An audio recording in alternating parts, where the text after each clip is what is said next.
এটাও সিদ্ধান্ত লোৱা হৈছে আপোনালোকে গোটেইখিনি এবাৰ থুলমূলকৈ কৈ দিছো কেবিনেটত আমাৰ আজি আসাম এগ্ৰিকালচাৰেল প্ৰডিউস আৰু লাইভষ্টক মাৰ্কেটিং এই এক্ট এখন আমি আনিবৰ বাবে সিদ্ধান্ত লৈছো ইয়াৰ ফলত আমাৰ কৃষকসকলে কৃষিজাত সামগ্ৰী সমূহ বজাৰত বিক্ৰী কৰিবলৈ সুবিধা পাব আৰু এই বিষয়ে আমি সামাজিক মাধ্যমত গুটেখিনি দি দিম আপোনালোকে চাব পাৰিব আমাৰ জোৰহাট মেডিকেল কলেজৰ 20 গৰাকী ফিজিঅথেৰাপিষ্ট স্পীচ থেৰাপিষ্ট এখেতসকলৰ দৰমহাৰ অলপ খেলিমেলি আছিল আজি সেইটো কেবিনেটে কাৰেক্ট কৰি দিয়ে হিমাচল প্ৰদেশত যি বানপানী আমি দেখা পাইছো যথে আজিও প্ৰধানমন্ত্ৰী হিমাচল প্ৰদেশতে আছে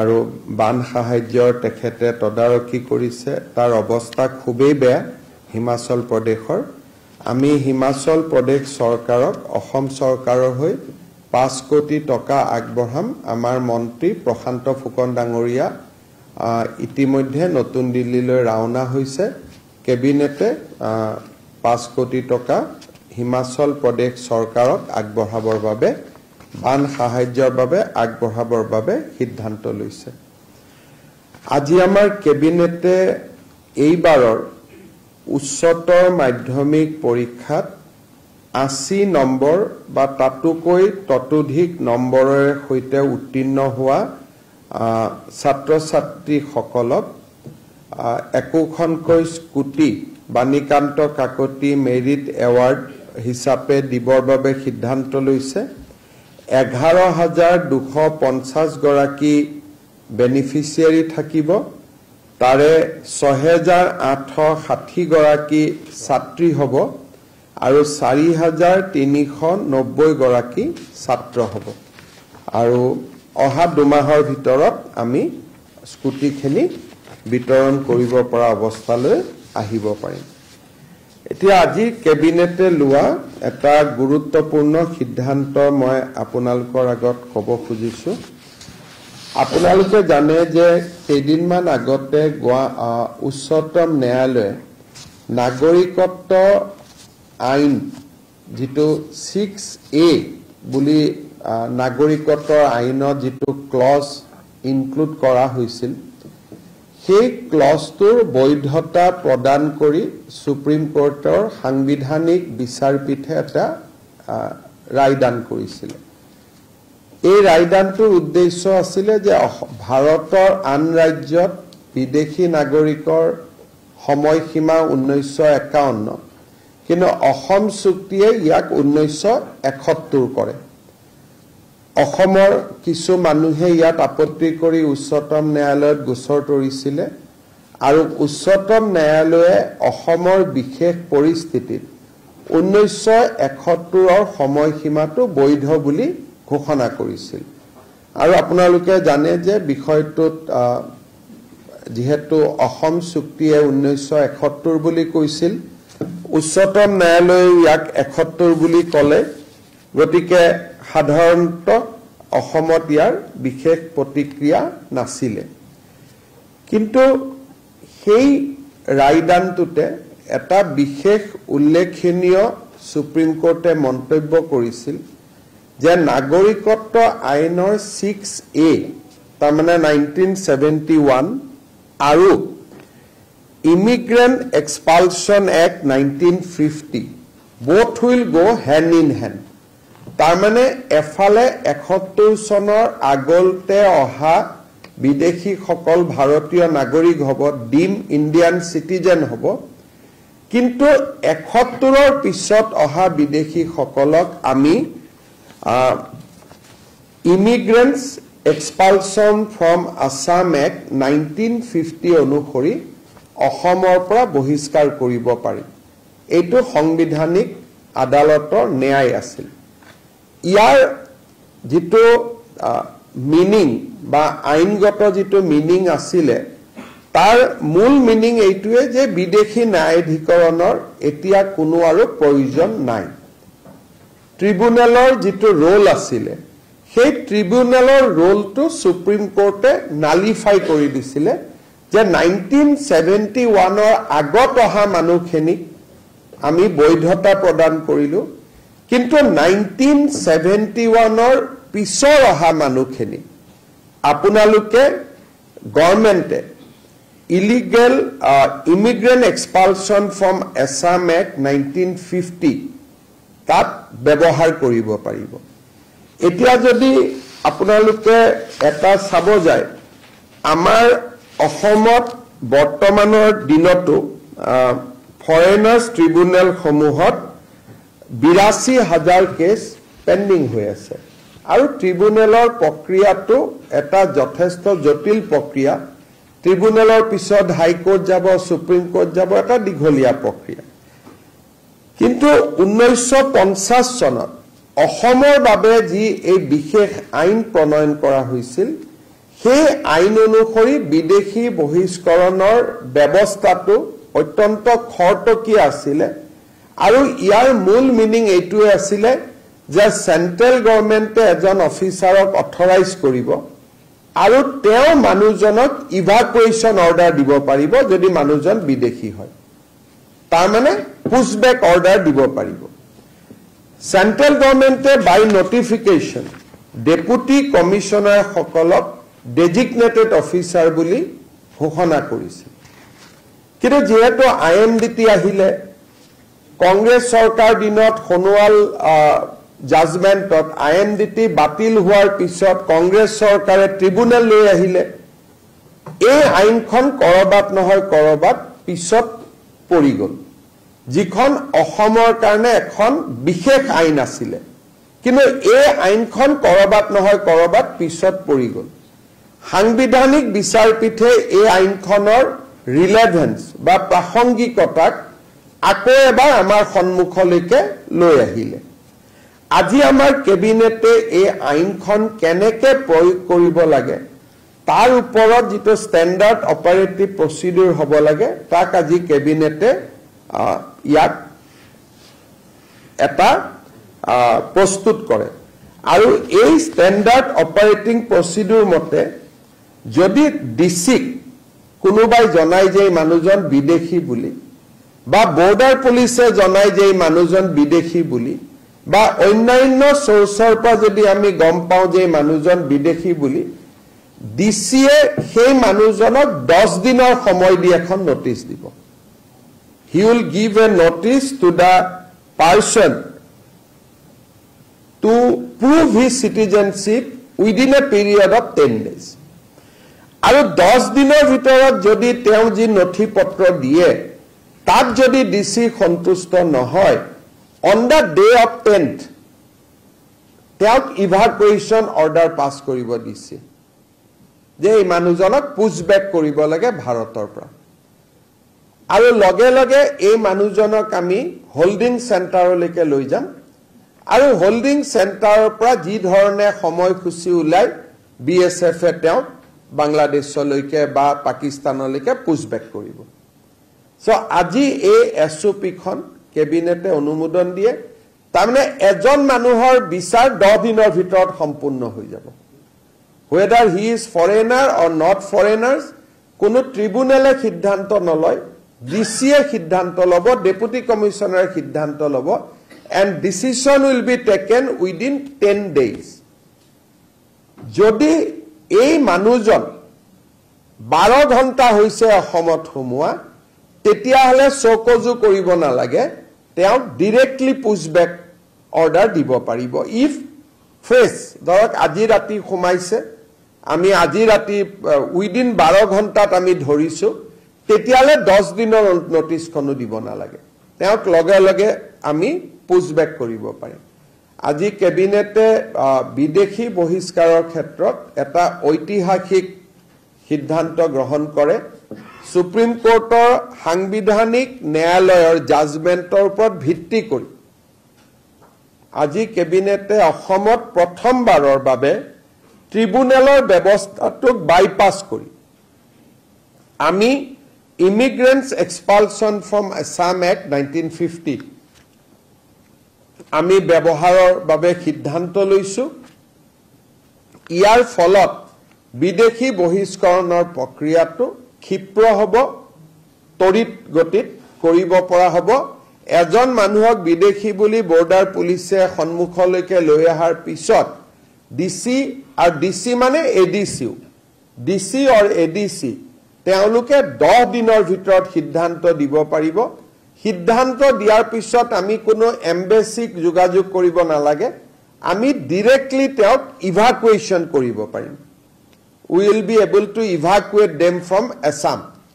আৰু of course আমি নোৱাৰো BSF এ কৰিব, কিন্তু BSF ক আমি গটাই দিম for next step, to take the next step of evacuating from Assam.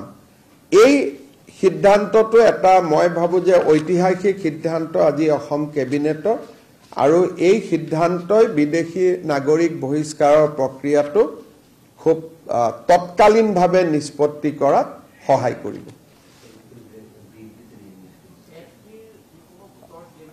সেইবিলাকটোতো ঘূৰাই আনিব নোৱাৰি, যি 86,000 গোচৰ আছে সেইখিনি থাকিব, কিন্তু FTA যি 1,16,000 বিদেশী বুলি ঘোষণা কৰি থৈছে, তেওঁলোকৰ যদি হাইকোৰ্ট বা কাৰোবাৰ ষ্টে অৰ্ডাৰ নাই, তেওঁলোকক আমি ইভাকুৱেট কৰিব পাৰিম আণ্ডাৰ দিছ অৰ্ডাৰ। যদি ষ্টে অৰ্ডাৰ আছে তেতিয়া আমি নোৱাৰো।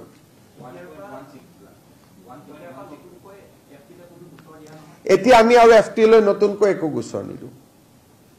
আমি 10 দিনৰ ভিতৰত তেওঁক ডিচিৰ ওচৰত প্ৰমাণ দিবৰ কাৰণে দিম। গতিকে ডিচিয়ে যি সিদ্ধান্ত ল'ব সেইটোৱে আমি মান্যতা হ'ব। য'ত কনফিউজিং কেছ আছে, ডিচি সিদ্ধান্তত আহিব নোৱাৰিব, সিহে FTA লৈকে যাব। এনেকুৱা নহয় যে ডিচিৰ ওচৰত আহিলে ডিচিক 3খন কাগজ দেখুৱালে ডিচি কনফিউজ হৈ গ'ল, যে প্ৰাইমা ফেচি তেওঁ বিদেশী হয় নে নহয় ডিচিৰ ডাউট হ'ল, তেতিয়া তেওঁ ট্ৰিব্যুনেলত পঠাব। ট্ৰিব্যুনেল ব্যৱস্থাটো সম্পূৰ্ণ নিৰস নহয়। যদি প্ৰাইমা ফেচি ডিচি সিদ্ধান্তত আহিব নোৱাৰে, তেতিয়াহ'লে ডিচিয়েটো সদায় কেছটো চলাই থাকিব নোৱাৰে, তেওঁৰ আৰু বহুত কাম আছে, তেতিয়া ডিচিয়ে সেই কেছটো ট্ৰিব্যুনেলত দিব।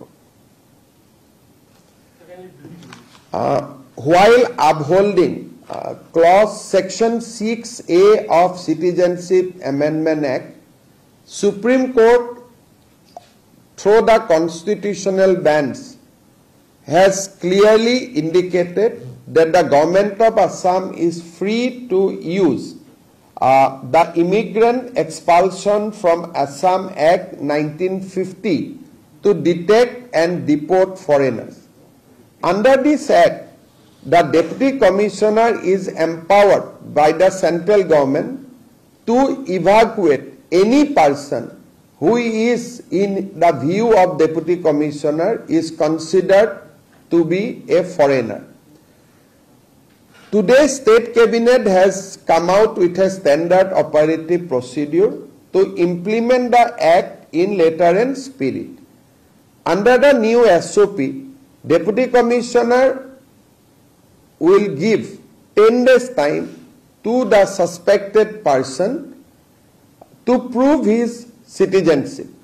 If Deputy Commissioner, after 10 days hearing the person, come to the conclusion, prima facie come to the strong conclusion that the person is a foreigner, then he will immediately pass a order of evacuation. The foreigners will be immediately evacuated or will be pushed back from Assam. However, if Deputy Commissioner could not come, is not able to come to a proper conclusion, then the matter will be referred to the Foreigners Tribunal for further hearing. Under this act, as mandated by Supreme Court, now it will be much easier for the government of Assam to push back foreigners once he is detected and the Deputy Commissioner comes to the conclusion that he is indeed a foreign national. So this is a landmark decision of Assam Cabinet. Never before we have attempted this act. Now, as Supreme Court has clearly mandated, we are going to implement this act letter and spirit. Since Assam has a tribunal to judge who is a foreigner or not, now will Because Supreme Court has mandated implementation of the Immigrant Expulsion Act, Expulsion from Assam Act 1950. This act gives power to Deputy Commissioner, not to the tribunal. So any action which will be taken under this act will not be referred to the tribunal. But if DC become confused and he could not come to a conclusive opinion whether this person is foreigners or not, then of course matter will be referred to the tribunal. Also, are you putting any cut-off date from where this SOP is going to be implemented, given the fact that there are pending cases in the tribunal? Pending cases will not come back to the DC, but any person who entered post 1971 can now be produced before the Deputy Commissioner. So cut-off date is 71. So it means a new case which is not with the tribunal. Any case which is a new case not under the proceeding of the tribunal will come to the DC now. We are not going to refer any more cases to tribunal from henceforth. It will go to the DC. DC will hear, and if DC develop a doubt that whether he is a foreigner or not, those cases will go to the tribunal. But where DC will develop or will have a conclusive opinion that this guy is from Bangladesh or Pakistan, then he will be pushed back immediately.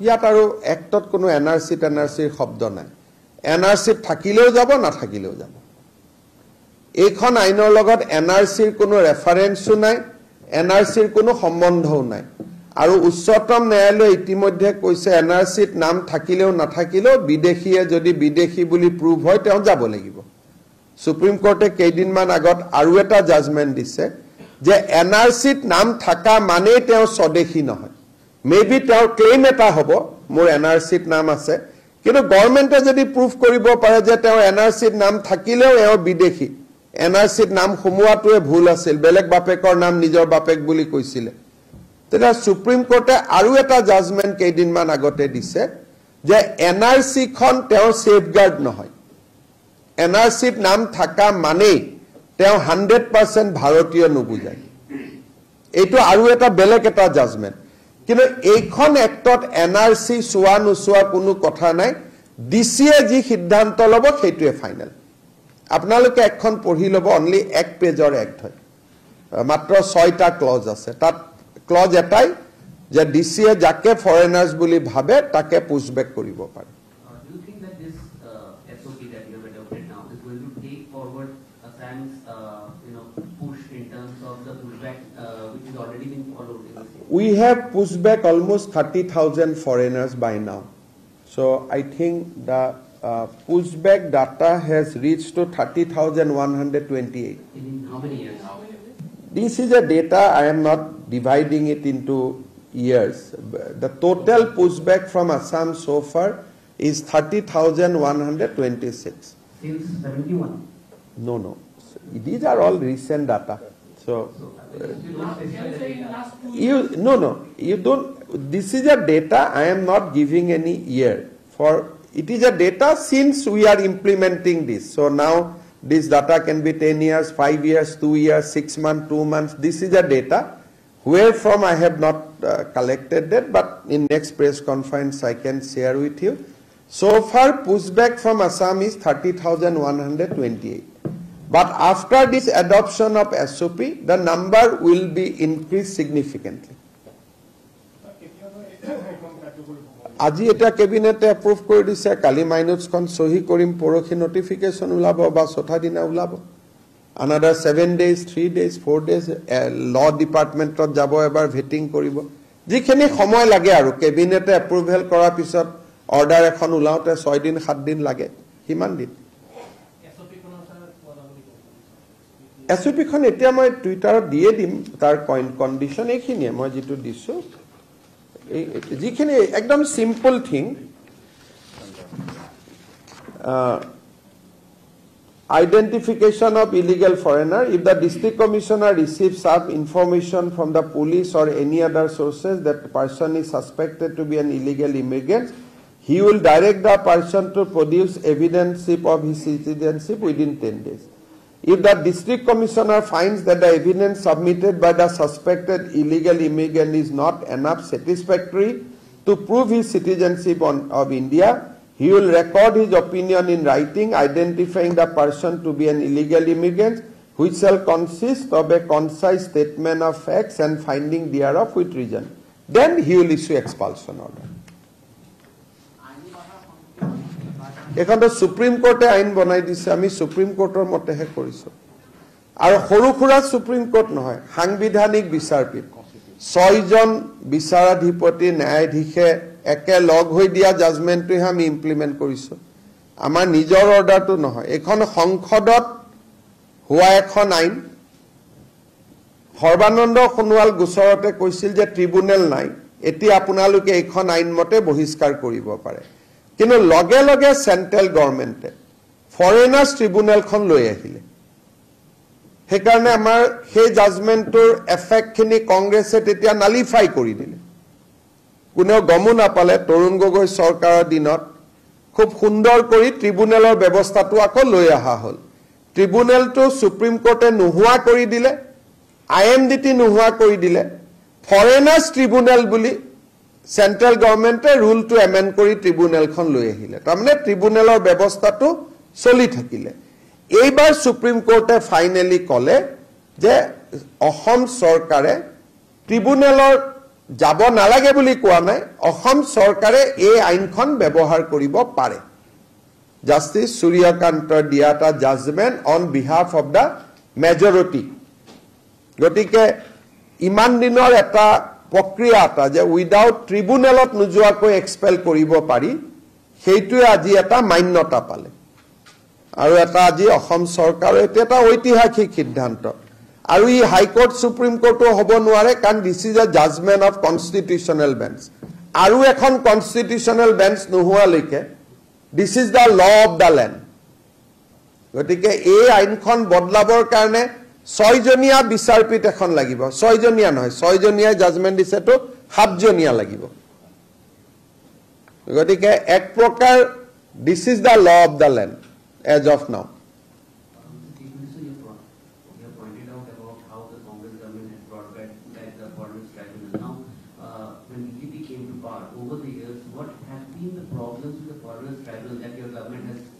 You see, foreigners tribunal doesn't have the order of giving pushback order.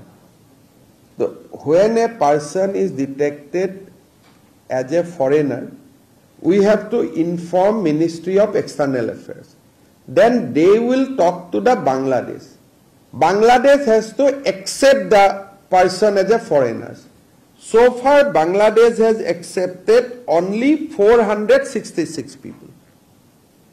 But the tribunal has detected 1,68,000 people. And Bangladesh has accepted only 400. So this, if a tribunal gives judgment, then you have to follow the diplomatic channel. You cannot push back. But pushback is always not successful. Sometimes BDR stop the pushback. They also come, they say, no, you cannot push back. But Deputy Commissioner can now give order of pushback, and once the order of pushback is given, his name will be deleted from the voter list. So now at least we can, once DC passed an order within 10 days, we can take action against the foreigners. Expulsion agototo bahut kam koribo pari. Their property to seize koribo pari, being the foreigner. Their নাম voter তালিকাৰ পৰা কাটিব পাৰি, বহুত কৰিব পাৰি। ট্ৰিব্যুনেলত এইটো নোৱাৰি, যেতিয়ালৈকে ডিপ্লমেটিক চেনেলেদি এইটো এগ্ৰী নহয়। আৰু ট্ৰিব্যুনেলৰ অৰ্ডাৰ এগেইনষ্টত হাইকোৰ্ট যাব সময় পায়। ইয়াতো 10 দিনত অৰ্ডাৰ হ'ব, সেই ৰাতি আমি পুছবেক কৰি দিম, হাইকোৰ্ট সুপ্ৰিম কোৰ্টত যোৱাৰ প্ৰশ্নটোৱে নাহিব। So this is a very fast track solution. And Supreme Court has said that you adopt this. This is not what Ahom cabinet uliaise. We are only issuing the SOP. So now on diplomatic channel will not be required anymore. The order of the language of the act is that Deputy Commissioner will pass the order of evacuation. order of evacuation will now be passed by the Deputy Commissioner. But this act can be implemented only for Assam. And Assam, Nagaland and Mizoram, Arjual Assam. 1950 G Assam asile, tar karne ekhon applicable. Belek state not hoy. 1950 tami Assam buli kole, jito bor Assam asil, bor Assamot etu implementable. Assam of 1950. So Meghalaya is included, Mizoram is included, Nagaland is included. So this Assam jikhon asil 1950 jitu Assam asil. So this is a kuneo mane Supreme Court of bahute party asile kuneo case to swan asil ebar manoniyo Griha Mantri Amit Shah Dangoria ahote ami alochona korisilu. He has, because this is a central act. Central government has only authorized our DCs. So the mother act is with the MHA. So I discussed with him and he has given instruction to us that go ahead as per the provision of the act.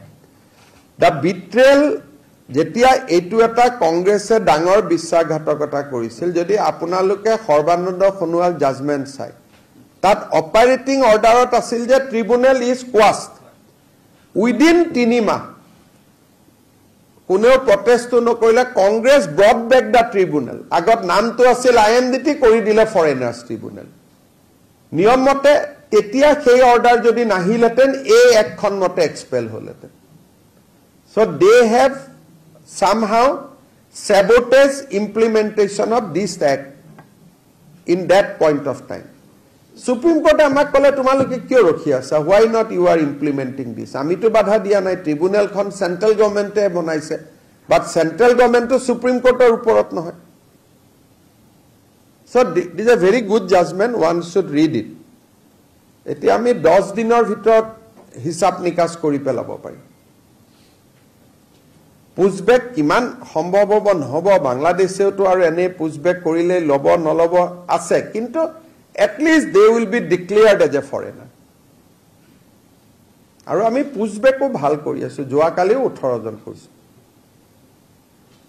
আৰু 42 জন pushbackৰ কাৰণে এতিয়াও আমাৰ হাতত ৰখি আছে গতিকে every weekত আমি 30-40 টো pushback ও কৰি আছো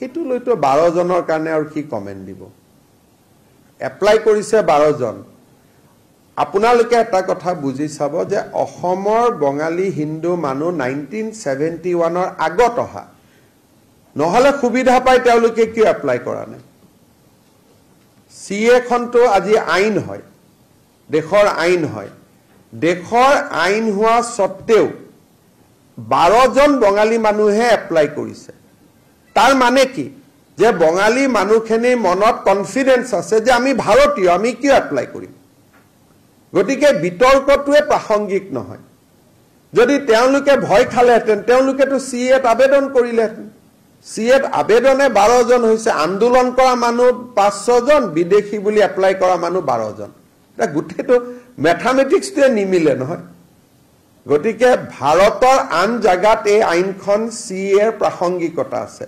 অসমত সিএৰ কোনো প্ৰাসংগিকতাই নাই আজি তো আপোনালোকে কিমান সিএ কৰি থাকিলে পাবলিসিটিটো কত কম হোৱা নাই মাত্ৰ 12 জনেহে আবেদন কৰিলে এটা 12 জনৰ কাৰণে অসমৰ মুখ্যমন্ত্ৰীয়ে কি কমেন্ট দিব কক আপুনি ভিত্তি বৰ্ষ লাগিলে 2016 কৰক বা 24 কৰক 50 কৰক আবেদনটো আহিব লাগিব এতিয়া 24 ভিত্তি বৰ্ষ কৰাৰ পিছত এখনো আবেদন আহিছে নেকি মইতো সকলোকে কৈছো সমা অপেক্ষা কৰক যদি আবেদন আহে আমি বহি কথা পাতিম আবেদনে অহা নাই তাৰমানে অসমৰ বঙালী মানুহখিনি অহাৰ হিষ্ট্ৰীটো আপোনালোকে জানিব লাগিব তেওঁলোকে 71 ৰ আগতে ইয়াতে ৰিফিউজি কেম্পত আহিছিল আৰু অসম চুক্তিয়ে এই মানুহখিনিক ভাৰতীয় স্বীকৃতি দিয়ে তেওঁলোকক সিএৰ প্ৰয়োজনে নাই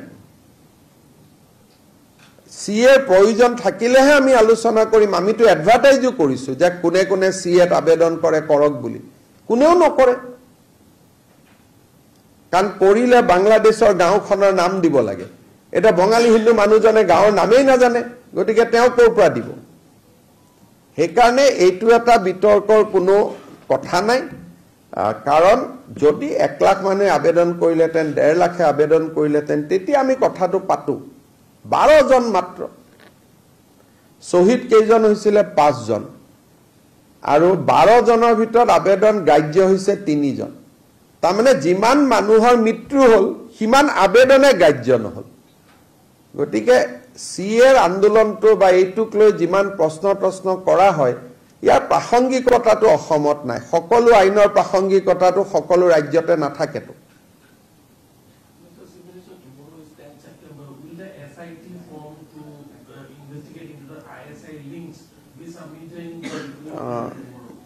My PPS will be able to tell you whether they have sought time from me or not, but they have not sought any extension.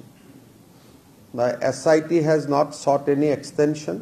Jodi extension khujileten file would have come to me. So they have not sought any extension. 10th September is the last date. So my PPS will be able to tell you whether they have sought my time or not. So normally I see my interview for tomorrow at night only. SITৰ সময়সীমা আছিল 10 সেপ্টেম্বৰ আৰু তেওঁলোকে মোৰ পৰা কোনো extension বিচৰা নাই যে আমাৰ কাম ৰখি গৈছে আৰু আমাক 15 দিন দিয়ক 1 মাহ দিয়ক যদি এক্সটেনশন বিচৰা নাই তেলে কালিটো ৰিপৰ্ট দিব লাগে গতিকে মোৰ অফিসে আপোনালোকক ক'ব পাৰিব কালি মোৰ পৰা সময় SIT লৈছে নে নাই লোৱা কালি নিয়মতে তো আহি মোক দিব লাগে প্ৰতিবেদন I have to read the report. Suppose in read certain serious issue is there. So immediately it will be processed. Means I have seen the report, nothing is there. I will close it. So first I have to see the report. Before looking at it, if I make some comment, it will be biased. So tomorrow let the report be come to me if they have sought my time. Or if they have not sought my time, then at 6 p.m. I will ask my office what happened. They will tell me. So after that, I will read the report.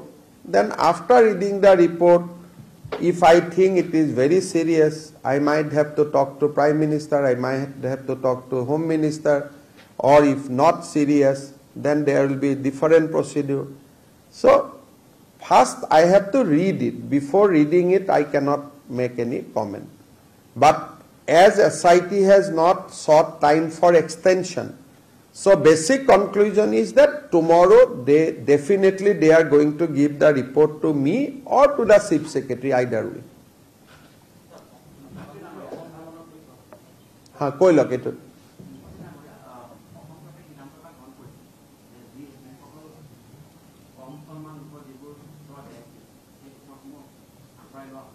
Coat কৈছো মই আমিতো কৈয়ে আছো নহয় যে বিদেশী বুলিলে আমি যাক বুজো তাৰ ওপৰত আমি কেছ কৰি আছো গতিকে বাকিখিনি আপোনালোকৰ কথা খালি মই আপোনালোকক বাৰে বাৰে এটাই কৈ আছো যে যদি বঙালী হিন্দু মানুহখিনি বিদেশী হলেতেন তেওঁলোকে সিএত আবেদন কৰিলেহেতেন সিএত যেহেতু আবেদন কৰা নাই তেওঁলোকে গতিকে মই ভাবো যে সন্দেহৰ চকুৰে তেওঁলোকক চোৱাৰ কোনো প্ৰয়োজনে নাথাকে যদি কিবা থাকিলেতেন তো তেওঁলোকে দৌৰি নাহিলেতেন জানো এখন পুৰা আইন আছে ইচ্ছা কৰিলে ভাৰতীয় হ'ব পাৰে তেওঁলোক কিয় আহা নাই আজিটো কিমান বছৰ হৈ গল সিএ আহা 2 বছৰ হৈ গল নি 2 বছৰ হৈ গল 2 বছৰত এজনো মানুহ নাহিলে ৰাতিৰ ভিতৰতেতো আহা কথা আছিল মইতো প্ৰশান্ত ৰাজগুৰু ইন্টাৰভিউ দেখিছিলো তেওঁ চোৱা গুটে চাহ বাগিচা বিলাক ক্যাপচাৰ কৰি লব ইটো লব ৰাতিৰ ভিতৰতে এজনে 20 লাখ হলে কি এক কোটি আহিলা ডিব্ৰুগড় ইউনিভাৰ্চিটিৰ পৰা যে ছোৱালী কেজনী মানে ফোন কৰি কান্দিছিল এটোত প্ৰায় 1 কোটি আছিল 1 কোটি আছিল গতিকে এটা 12 জন হোৱা নাই বঢ়াই দিলে 1 কোটি 90 লাখ গতিকে যিটো কথা সময় নষ্ট কৰাৰ প্ৰয়োজন নাই আৰু মই বাৰে বাৰে কৈছো যে বঙালী হিন্দু মানুহখিনিৰ ওপৰত সন্দেহৰ আঙুলিটো তোৱাৰ কোনো প্ৰশ্নই নাথাকে কাৰণ তেওঁলোককতো ইন্দিৰা গান্ধীয়ে নিজে লৈ আহিছিল যে আপোনালোক ভাৰতত থাকক বুলি আৰু যেতিয়া আমি বাংলাদেশ স্বাধীন কৰিলো ইন্দিৰা গান্ধীয়েতো কতো লিখা নাছিল যে এইখিনি মানুহক আমি ঘূৰাই পঠাম বুলি এই মানুহখিনি ময়ো প্ৰথমতে ভাবিছিলো দুই এজন পিছত আহো আছে নেকি ইমান বিজেপিয়ে ফৰ্মো ছপাই দিছিলে যে কোনবা যদি আছে অন্তত চেষ্টা কৰক আহক বুলি অসমত নহয় পশ্চিম বংগত কোনো আবেদন নাই কৰা সিয়ে তাৰ মানে কি যে মানুহখিনি কনভিন্স মই এটা সৰু আপোনালোকক উদাহৰণ দিম দুলাল নাথ বুলি এজন বেংগলী হিন্দু মানুহ আছে তেওঁ কোৰ্টে কলে যে তেওঁ বাংলাদেশী ট্ৰিব্যুনেলে আমি তেওঁ কলো তই জেলত থাকাকৈ সিএত এখন আবেদন কৰি দে তই নাগৰিকত্ব পাই যাবি তেওঁ কলে মই আহিছো ৭১ত মই কিয় সহি কৰিম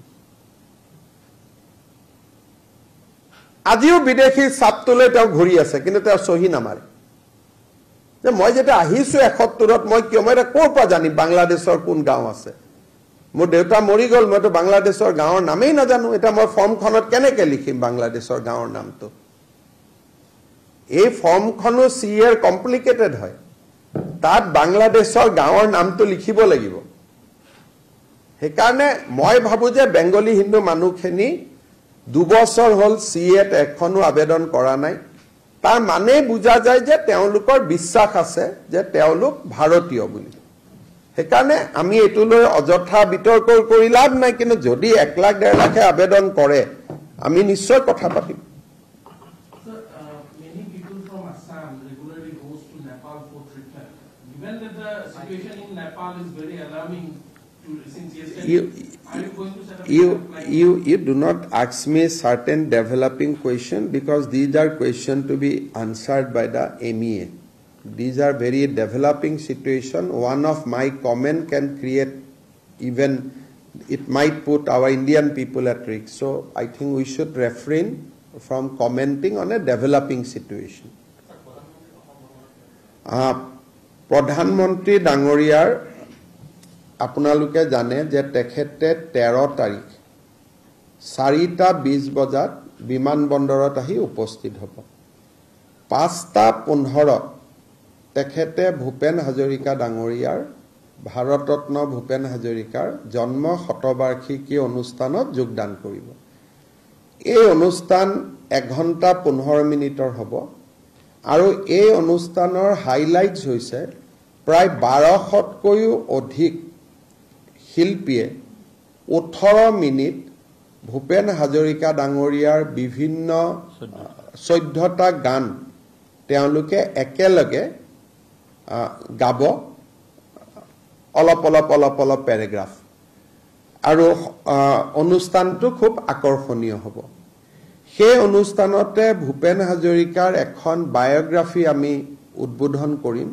যিখন ভাৰতৰ সকলো ভাষাতে অনুবাদিত হ'ব আৰু এই বায়োগ্ৰাফিখন অসমৰ 20 লাখ মানুহলৈকে পৰিয়াললৈকেও আমি প্ৰেৰণ কৰিম ৰিজাৰ্ভ বেংক অফ ইণ্ডিয়াই ভূপেন হাজৰিকাৰ প্ৰতিচ্ছবিৰে সৈতে 100 টকীয়া এটা 100 টকা 10 টকীয়া 100 টকীয়া পানে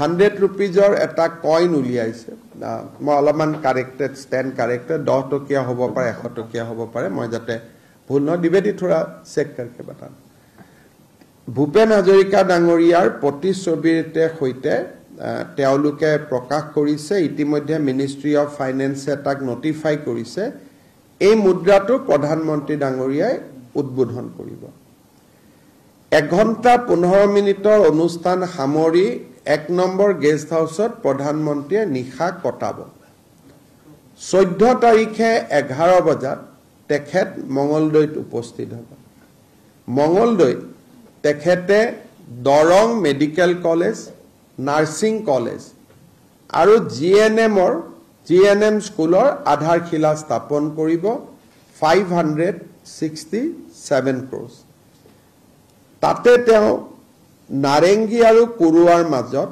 ব্ৰহ্মপুত্ৰৰ নতুন দলঙৰ আধাৰশিলা স্থাপন কৰিব প্ৰায় 1200 কোটি টকা গুৱাহাটী ৰিং ৰোড जितु रिंग रोडे नारेंगीर পৰা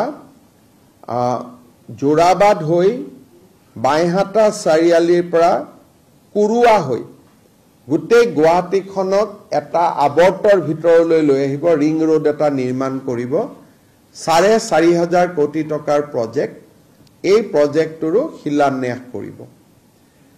দিনৰ 2:30 বজাত তেখেত নুমলীগড় ৰিফাইনেৰীত যাব, 5,000 কোটি টকা খৰচ কৰি নুমলীগড় শোধানাগাৰে নিৰ্মাণ কৰি ওলোৱা ভাৰতৰ প্ৰথমটো বায়' ৰিফাইনেৰী জৈৱ শোধানাগাৰৰ প্ৰধানমন্ত্ৰী ডাঙৰীয়াই আধাৰশিলা স্থাপন কৰিব। বাঁহৰ পৰা ইথানেল আৰু কেইবাটাও প্ৰডাক্ট এই জৈৱ ৰিফাইনেৰীটোৰ জৰিয়তে নিৰ্মাণ কৰা হ'ব। ট্ৰায়েল ৰান হ'ল, পাইলট ৰান হ'ল, নুমলীগড় ছাকচেছফুল হৈছে। ইয়াৰ পিছত তেখেতে এটা পলিপ্ৰপেলিন যি বিভিন্ন ধৰণৰ কেমিকেলছ নিৰ্মাণ কৰিব, প্লাষ্টিক নিৰ্মাণ কৰিব, 7,000 কোটি টকাৰ প্ৰকল্প, তাৰ আধাৰশিলা স্থাপন কৰিব। সৰ্বমুঠ উদ্বোধন আৰু শিলান্যাস 18,000 কোটি টকাৰ হ'ব গোটেই দিনটোত। তাৰ পিছত প্ৰধানমন্ত্ৰী ডাঙৰীয়া যোৰহাট বিমানবন্দৰেদি কলিকতালৈ উভতি যাব। এইটো হ'ল তেখেতৰ দুদিনীয়া কাৰ্যসূচী। এতিয়া মই আৰু এটা কথা ক'ব খুজিছোঁ, গুৱাহাটীত বহুতো ব্যক্তিয়ে বা অসমৰ বহু ব্যক্তিয়ে ডক্টৰ ভূপেন হাজৰিকাৰ অনুষ্ঠানটো চাবলৈ ইচ্ছা প্ৰকাশ কৰিছে। কালি দিনৰ 11 বজাৰ পৰা যিসকলে ডক্টৰ ভূপেন হাজৰিকাৰ সোঁৱৰণি অনুষ্ঠানটো চাব খুজিছে তেওঁলোকে কলাক্ষেত্ৰৰ পৰা পাছ সংগ্ৰহ কৰিব পাৰিব আৰু সাংস্কৃতিক সঞ্চালকালয় ৰবীন্দ্ৰ ভৱনৰ পৰাও পাছ সংগ্ৰহ কৰিব পাৰিব। অৰ্থাৎ কোনো মানুহে যাতে ভূপেন হাজৰিকা ডাঙৰীয়াৰ অনুষ্ঠানটো চোৱাৰ পৰা বঞ্চিত হ'ব নালাগে তাৰ বাবে চৰকাৰে পাছ দিয়াৰ ব্যৱস্থা কৰিছে। 12 তাৰিখলৈকে আমি 12 তাৰিখ ৰাতিপুৱা 10 বজালৈকে আমি পাছ দিম। আৰু যদি সোনকালে শেষ হৈ যায়, 10,000ৰ কেপাচিটি বোলে 10,000 লৈ গ'ল, তেতিয়া ডেফিনেটলি আগতে আমি বন্ধ কৰিব লাগিব। কিন্তু মই ভাবোঁ 10,000 নহয়গৈ, তথাপিতো ৰাইজৰ কাৰণে এইটো এটা মুকলি ঘোষণা, যোনে যেনেকে বিচাৰে তেনেকে হয় কলাক্ষেত্ৰ নহ'লে ৰবীন্দ্ৰ ভৱনৰ পৰা তেওঁলোকে পাছ সংগ্ৰহ কৰিব পাৰিব। আৰু এইটো 13 তাৰিখে 5 বজাত অনুষ্ঠান হ'ব। গতিকে যিসকলে চাব খুজিব পাছো সংগ্ৰহ কৰিব আৰু 3:30 বজাত তেওঁলোকে হলত প্ৰৱেশ কৰিব লাগিব। আৰু এই অনুষ্ঠানত আমি ভূপেন হাজৰিকা দেৱৰ পুত্ৰ তেজ হাজৰিকা, সমৰ হাজৰিকা, ৰ'জ হাজৰিকা, তেনেকে আমি পৰিয়ালৰ সকলোকে আমন্ত্ৰণ জনাইছোঁ আৰু সকলো উপস্থিত থাকিব। আৰু অসমৰ প্ৰতিখন জিলাৰ পৰা 60 গৰাকী 50 গৰাকীকৈ ব্যক্তি আহিব অনুষ্ঠানত যোগ দিব, যিসকলে জীৱনত কোনোবা এটা নহয় কোনোবা সময়ত ভূপেন হাজৰিকাৰ সান্নিধ্য লাভ কৰিছিলে। আমি কাকো বাদ দিব খোজা নাই অনুষ্ঠানটোত। কোনোবা বিহুত ভূপেন হাজৰিকাৰ গান গাইছিলে, তাৰ সম্পাদকজন, কাৰোবাৰ ঘৰত ভূপেন হাজৰিকা আছিলে তেওঁ, কোনোবাই ভূপেন হাজৰিকাৰ গাড়ী চলাইছিলে তেওঁ, কোনোবা হোটেলত ভূপেন হাজৰিকাই ভাত খাইছিলে তেওঁ। এনেকে ডিচিসকলে যিমান পাৰি মানুহক সংগ্ৰহ কৰিছে, প্ৰায় 1200 মানুহ আহিব, যোনে নেকি ভূপেন হাজৰিকাৰ বিভিন্ন সময়ত সান্নিধ্য লাভ কৰিছিলে। আৰু সমবেত সংগীতটিও এটা অলপ নতুন ধৰণৰ হ'ব। তাত একেবাৰে সৰু শিশুৰ পৰা একেবাৰে ছিনিয়ৰ আৰ্টিষ্টলৈকে প্ৰতিটো জেনেৰেশ্যনৰ শিল্পী তাত থাকিব। 18 মিনিট সময় ভূপেন্দ্ৰ সংগীত তেওঁলোকে পৰিৱেশন কৰিব। মুদ্ৰাটোৰ বিষয়ে মই ঠিকে কৈছিলোঁ, এইটো 100 টকাৰ মুদ্ৰা। আৰু কিবা থাকিলে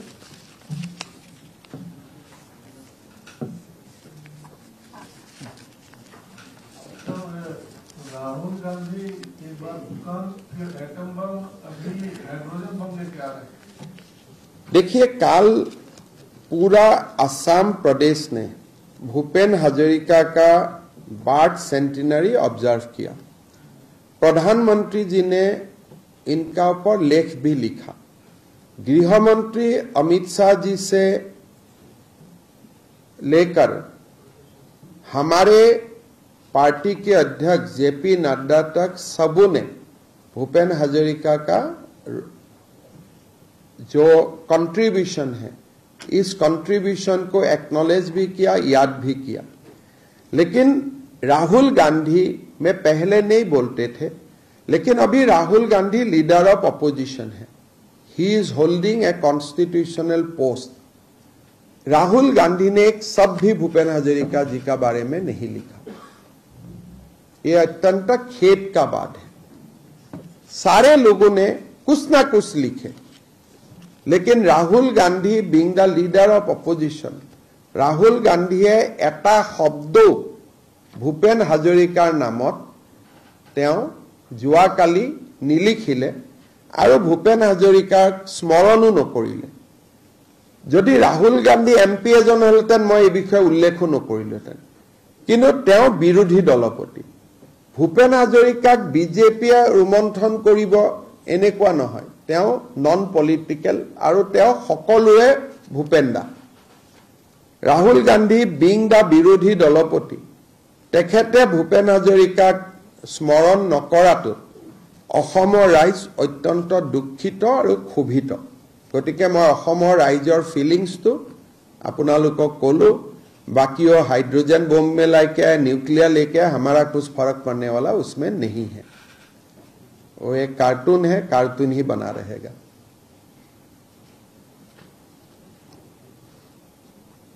और क्या कत केटात কৰিছে চাওক। আমি কোৱাৰ পিছত 11টা বজাত ৰাতি 12:30 আৰু মল্লিকাৰ্জুন খাৰগে আৰু পিছত যেতিয়া আমি পইণ্ট আউট কৰিছো এইটো যেতিয়া বিজেপিৰ সোশ্যাল মিডিয়াই তেওঁক এটেক কৰিছে তেতিয়া কৰিছে। আজি মই কলো কালি কৰি দিলেহেঁতেন, এইটোৰ কোনো মিনিং নাই। টাইমিংটো চাওক না। ৰাতিপুৱা মোদীজীয়ে কেইটা বজাত লিখিলে, এইটো 12:30 কেতিয়া আহিলে যেতিয়া বিজেপিৰ পৰা সোশ্যাল মিডিয়াত এটেক কৰিলে তাৰ পিছত দিছে। গতিকে 12:30 এটা বাহি বিয়াত উৰুলি দিয়াটোৰ কি মিনিং আছে? সেইকাৰণে এইটো আপোনালোকৰ কাৰণে দিয়া, আমাৰ কাৰণে দিয়া নিদিয়া একে কথা। বাহি বিয়া এখনত উৰুলি দি ৰাতিপুৱা 9টাত ভূপেন হাজৰিকা আমি শ্ৰদ্ধা জনালো, সকলো হৈ গ'ল। 12:30 যেতিয়া বিজেপিৰ সোশ্যাল মিডিয়াত কালি এই প্ৰশ্নটো কৰা হ'ল তেতিয়া দৌৰাদৌৰিকৈ কোনোবাই টুইটটো অনুৱালে। সেইটোতো আৰু যদি মৰম থাকেতো ৰাতিপুৱাই কৰিব নহয়। গতিকে এইটোতো পোষ্ট ডেটেড চেক যে আহে তেনেকুৱা এটা কথা।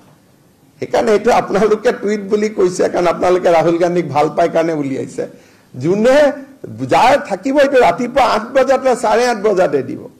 আৰু নৰেন্দ্ৰ মোদী ডাঙৰীয়াই প্ৰবন্ধ লিখিছে प्रस्तुति। 12:30 बजात जेतिया आमार बीजेपी बिलाके सोशल मीडिया प्रश्नটো তুলিলে তেতিয়া কৰবাৰ পৰা অসমৰ পৰা ফোন তোন গৈ যেনে তেনে এটো মেনেজ কৰি আনিলে। হেতুহে কথা হ'ব। ঠিক আছে।